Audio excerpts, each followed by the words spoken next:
The neon lights of the Stardust Resort and Casino flickered against the darkening Nevada sky like a synthetic heartbeat. Inside the sprawling complex, the rhythmic noise of slot machines and cheering gamblers masked a silent and impossible anomaly. Bill Brennan, a man who had spent years blending into the background, calmly reached for a heavy black canvas bag. It was a payload of $500,000 in untraceable cash and high-value chips. Brennan did not run or glance nervously at the ceiling where hundreds of surveillance lenses monitored every movement.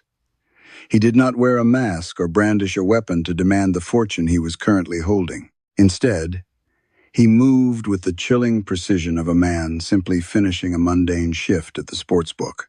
The casino floor was buzzing with activity, yet no one noticed the cashier leaving his station. He adjusted the heavy strap on his shoulder and walked directly toward the main exit of the legendary establishment. Security cameras captured his departure in grainy, low-resolution footage that would later be scrutinized by the FBI for many years. He passed through the heavy glass doors and stepped into the scorching desert heat of the Las Vegas Strip.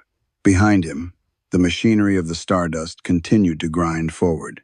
An hour later, the sportsbook shift supervisor approached the metal cage to conduct a routine count of the day's intake. The silence at Brennan's register was the first warning sign of an impending financial and public relations catastrophe. When the physical inventory failed to match the digital ledger, a cold realization settled over the casino management. $500,000 had evaporated into the dry desert air. The Stardust was a fortress of organized gambling with layers of surveillance designed to catch the most clever cheats. Investigators were baffled by how a low-level employee could bypass the most sophisticated security system of the early 90s. Internal alarms were eventually triggered, but the suspect was already miles away, disappearing into the neon labyrinth of the city. Every passing second widened the gap between the law and the loot. Police swarmed the casino floor, interviewing dealers and cocktail waitresses who had worked alongside Brennan for several years. No one could provide a definitive description of his state of mind on that specific Tuesday morning. He was described as a cipher, a man who occupied physical space without leaving any lasting impression. This invisibility was his greatest weapon, allowing him to navigate the high-stakes environment without any red flags. The magnitude of the theft sent immediate shockwaves through the executive offices of the powerful Boyd Gaming Corporation. It was a breach of trust that exposed a fundamental vulnerability in how casinos handled their internal money operations. While they focused on external threats like card counters and armed robbers, they had ignored the threat from within. The zero-gravity heist had officially begun, leaving the authorities clutching at nothing but thin air. As the sun set over the desert horizon, the police realized they were not dealing with a common street criminal. There were no signs of a struggle, no broken locks, and no witnesses to a crime in progress. Brennan had exploited the human element of security, the part that relies on the predictability of social norms.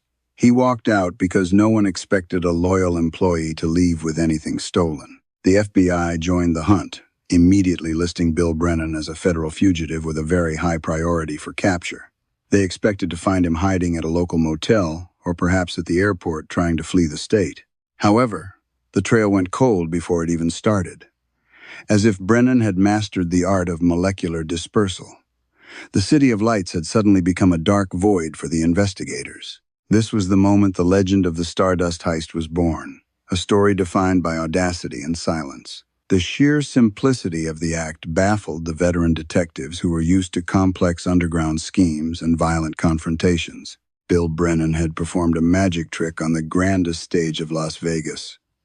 He turned a massive fortune into a vanishing act that would haunt the desert for many decades.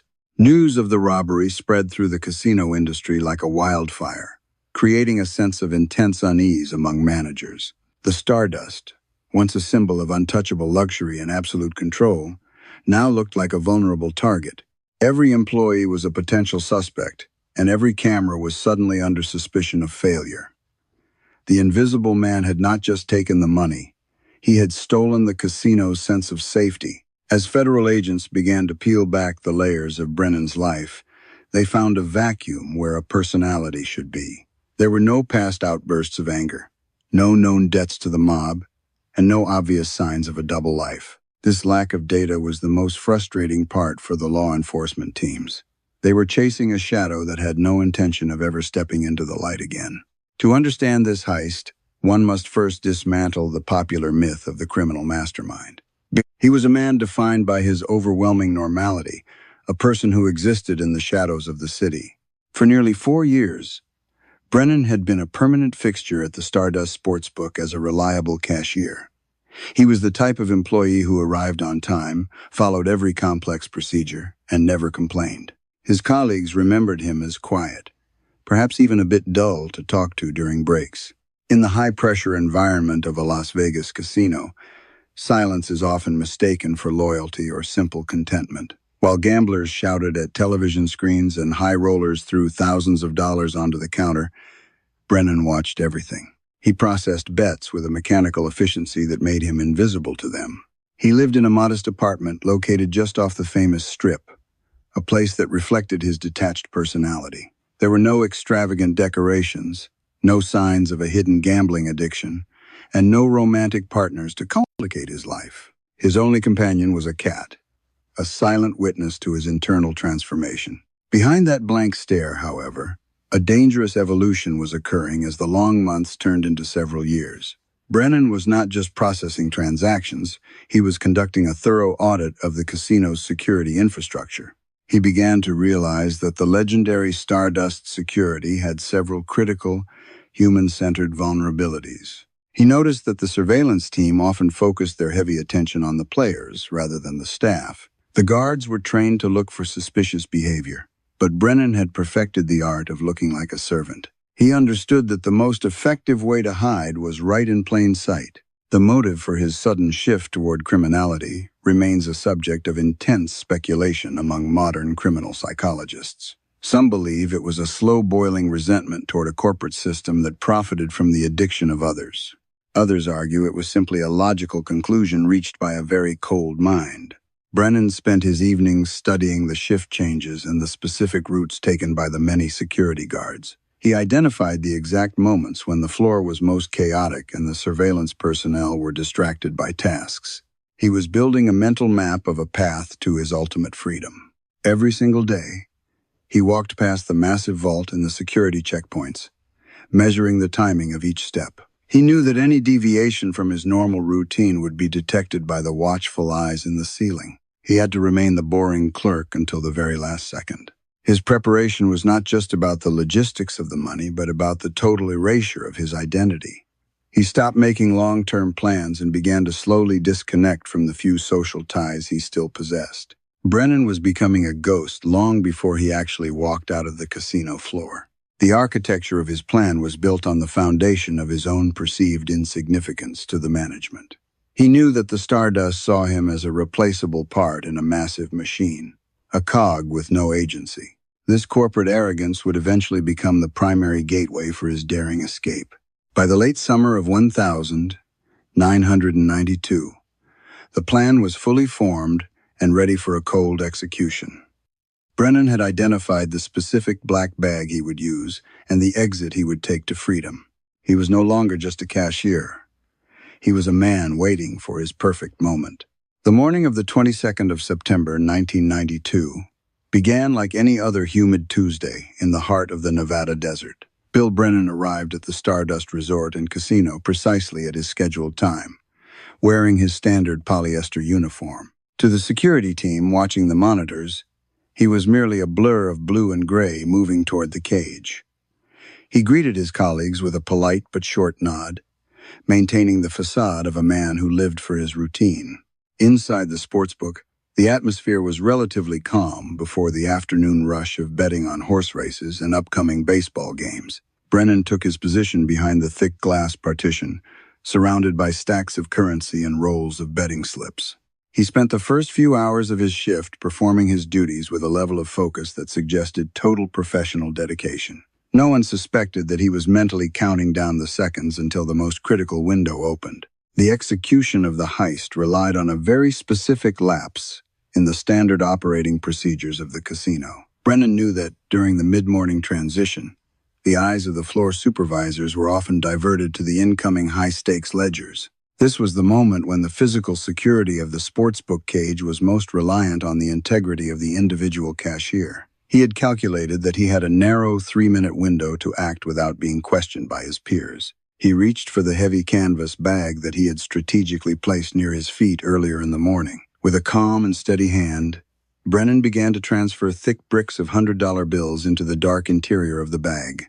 He also selected a variety of high-denomination chips, knowing they could be laundered through smaller venues across the city. His movements were fluid and practiced, mimicking the way a dedicated employee would organize the vault for a scheduled transport.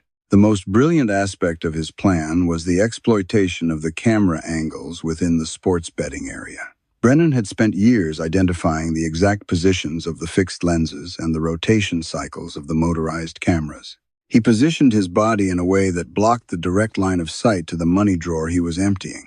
To a casual observer watching the screen, it appeared as though he was simply leaning down to tie his shoelace. Once the bag was filled with nearly $500,000, Brennan zipped it shut with a muffled metallic sound. He did not look around to see if he was being watched, as any sign of hesitation would be a giveaway. He adjusted his grip on the heavy weight, feeling the immense physical presence of his new life. With a final glance at the ticking clock on the wall, he stepped out of the secured cage area.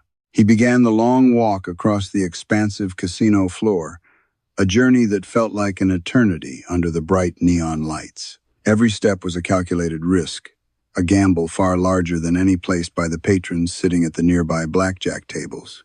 Brennan kept his eyes forward and his pace natural, avoiding the urge to run toward the distant sunlight. He looked like a man on his way to a well-deserved lunch break, carrying a personal gym bag. As he approached the main entrance, a uniformed security guard stood near the glass doors, scanning the crowd for external threats. Brennan did not flinch or change his trajectory, passing within just a few feet of the man who was paid to stop him. The guard glanced at the bag but saw only a familiar face in a trusted uniform, offering a brief nod of recognition. Brennan returned the gesture, his heart rate remaining steady as he pushed through the heavy doors. The heat of the Las Vegas Strip hit him like a physical wall as he stepped onto the crowded sidewalk. He was now outside the jurisdiction of the casino's private army and into the chaotic flow of the general public. He walked a few blocks with a purposeful stride, weaving through groups of tourists who were oblivious to the fugitive in their midst. Somewhere in a nearby parking lot, he reached his vehicle and threw the bag into the trunk. Within minutes, Bill Brennan was driving away from the shimmering towers of the Stardust, leaving the gambling capital in his rearview mirror. He had achieved what thousands of professional thieves had failed to do through violence or complex technology. He had walked out of a multi-million-dollar fortress by simply being the man that nobody bothered to suspect. The simplicity of the escape was its most terrifying feature, proving that the greatest security flaw is often human trust. Back at the casino, the clocks continued to tick as the money was slowly realized to be missing. It would be nearly 2 hours before the alarm was officially raised and the exit points were sealed tight. By then, Brennan was a ghost on the highway, his destination known only to himself and the silent desert. He had successfully turned a routine workday into a masterclass in psychological warfare and tactical deception. The Stardust management would soon realize that their internal controls were based on the assumption of employee loyalty. Brennan had systematically dismantled that assumption, using his own reputation as a shield against any possible scrutiny. This was not a crime of opportunity, but a premeditated strike against a system that thought it was invulnerable. The story of the invisible thief was now entering its most mysterious phase as the investigation began to scramble for answers. The silence of the sportsbook was finally shattered when the shift supervisor realized the magnitude of the missing funds. Emergency protocols were activated immediately as the casino security team scrambled to review the grainy surveillance tapes from earlier that day. They watched in stunned silence as Brennan walked out the front door with $500,000. The realization that their own employee had simply walked away was a humiliating blow to their professional pride. Within the hour, the Las Vegas Metropolitan Police Department and specialized agents from the FBI descended upon the Stardust property. They established a command center in a back office, surrounding themselves with monitors and thick binders of employee records. Every exit was monitored and every known associate of Bill Brennan was placed under immediate surveillance by undercover officers. The authorities expected to find a trail of breadcrumbs leading directly to a panicked thief hiding in the city. A tactical team was dispatched to Brennan's apartment, located just a few miles from the famous Las Vegas Strip. They breached the door with precision, weapons drawn, expecting a confrontation or perhaps a room filled with incriminating evidence of his plan. Instead, they were met with a chilling and sterile environment that revealed absolutely nothing about the man. The apartment was tidy, quiet, and felt as though it had never been truly inhabited. The only living thing inside the residence was Brennan's cat, which sat calmly on the kitchen counter watching the intruders. Investigators searched every inch of the space, looking for maps, travel brochures, or discarded notes that might suggest a destination. They found no passports, no hidden stashes of extra cash, and no clues about his potential accomplices or hideouts. It was as if Bill Brennan had packed his entire existence into that single black canvas bag. Forensic technicians dusted every surface for fingerprints, hoping to find a connection to known criminal organizations or international fugitives. They analyzed his telephone records and bank statements, looking for any unusual activity in the weeks leading up to the daring heist. Every lead turned into a dead end as the digital trail of his life simply stopped on the morning of September 22nd. He had successfully disconnected himself from the modern world before the law could even start the chase. The FBI began to construct a psychological profile of the man who had outsmarted the most famous gambling city in the world. They interviewed his neighbors and former coworkers, but the descriptions were always the same. He was a quiet and unremarkable man. There were no reports of gambling debts, drug use, or expensive hobbies that would require such a massive amount of stolen money. This lack of a traditional criminal motive made the investigation significantly more difficult for the veteran agents. Some detectives theorized that Brennan had been recruited by a professional crew who provided him with a new identity and an escape route. They speculated that he might have been a pawn in a much larger game involving organized crime syndicates from out of state. However, there was no physical evidence to support the idea that Brennan had any help from outside sources during the robbery. He remained the primary and only suspect in a case that was rapidly becoming legendary. As the days turned into weeks, the massive manhunt expanded across the state borders and eventually reached the international level with Interpol's help. Bulletins featuring his photograph were sent to every airport and border crossing, but no sightings were ever confirmed by the authorities. The $500,000 in cash and chips were also missing from the legal economy, suggesting they were well hidden. The trail was not just cold, it was frozen solid in the desert sun. The frustration within the FBI grew as they realized they were chasing a ghost who had mastered the art of disappearance. They revisited the surveillance footage hundreds of times, looking for a subtle tell or a secret signal to an accomplice. Each viewing only confirmed what they already knew. Brennan was a man who had acted with total and complete confidence. He had left the world of the ordinary and entered the realm of the permanent fugitives. This was the climax of the investigation, where the hunters realized the prey was much more sophisticated than they had originally estimated. Bill Brennan had not just stolen money. He had stolen his own future and rewritten it on his own terms. The hole he left in the Stardust security was nothing compared to the hole he left in the police files. The case was transitioning from a standard robbery investigation into one of the greatest mysteries in American history. The pressure from the media began to mount as newspapers across the country started calling it the perfect crime in Las Vegas. The Stardust executives were forced to answer difficult questions about how a single man could bypass their multi-million-dollar security systems. Every update from the police only served to highlight the fact that Bill Brennan was still out there somewhere. He was a living reminder that even the most controlled environments have a breaking point.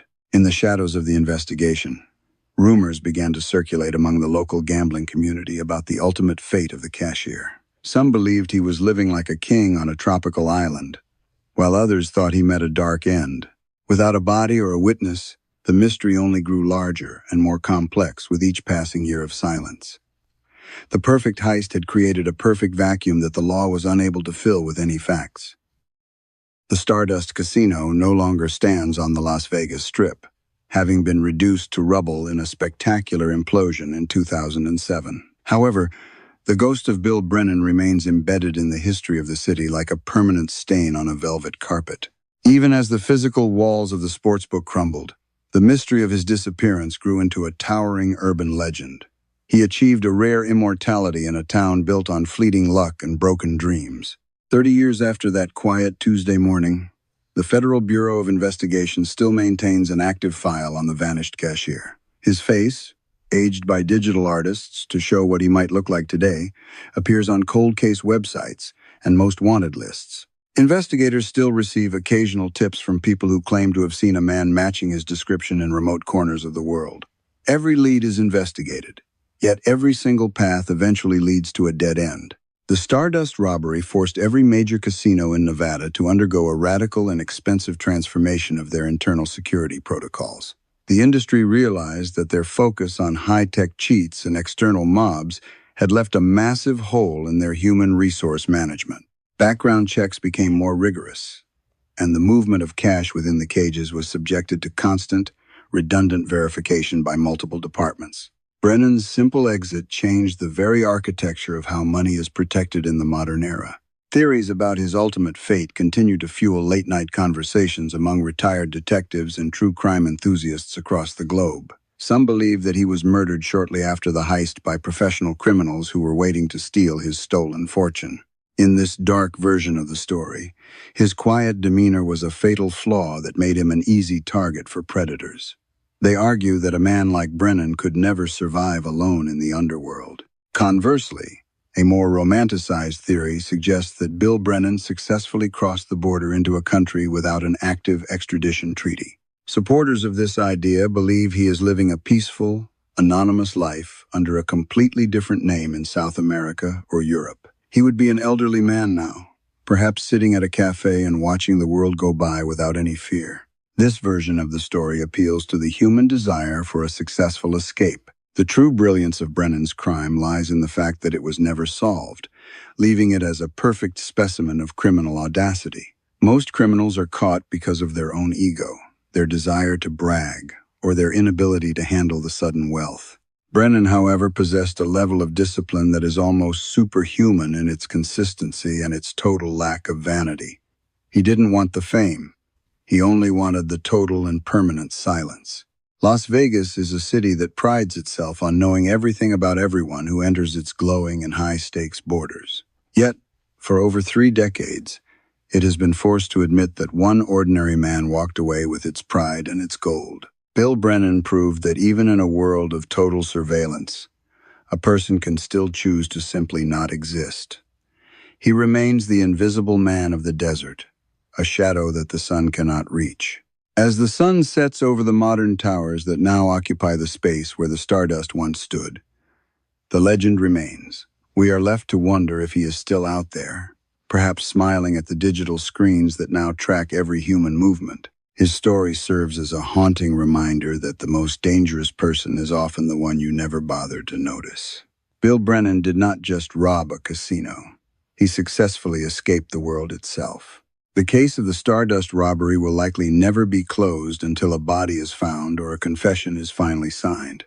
Until that day, it stands as a testament to the power of the human will to disappear against all odds. In the end, Bill Brennan became more than just a common thief or a federal fugitive from the law. He became the ultimate mystery in a city that thought it had already seen everything possible.